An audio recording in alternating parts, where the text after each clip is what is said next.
Hi friends, welcome back. It's me Razan Hamse. അപ്പോൾ നിങ്ങൾ തമ്മിൽ കണ്ടോൾ ഇന്ന് നമ്മൾ വന്നിരിക്കുന്നതെന്ന് വെച്ചാൽ നിങ്ങൾ റിവഞ്ച് എടുക്കാനുള്ള ഒരു മൈൻഡ് സെറ്റ് ഉള്ള ആളാണ് ആണോ? എന്നാലേ നമ്മളെല്ലാവരും പിൻപറ്റാൻ ശ്രമിക്കുന്നതും പിൻപറ്റിക്കൊണ്ടിരിക്കുന്നതായിട്ടുള്ള മുഹമ്മദ് നബി സല്ലല്ലാഹു അലൈഹി വസല്ലമയുടെ ഒരു ചെറിയ സ്വീറ്റ് റിവഞ്ചിന്റെ സ്റ്റോറി പറഞ്ഞു തന്നാലോ? Let's come on guys. ആദ്യ കാലഘട്ടങ്ങളിൽ കഅബയുടെ താക്കോൽ സൂക്ഷിപ്പുകാരനായിരുന്നു ഉസ്മാൻ ബിൻ ത്വൽഹ. ഒരിക്കൽ മുത്തുനബി ഉസ്മാനോട് ചോദിച്ചു, ഉസ്മാനെ, എനിക്ക് ഈ താക്കോലൊന്ന് തരുമോ?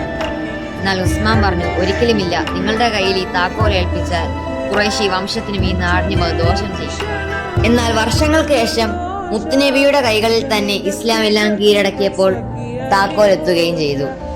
എല്ലാ സ്വഹാബാക്കളും ഈ ഒരു പദവിക്ക് വേണ്ടി കൊതിച്ചിരുന്നു.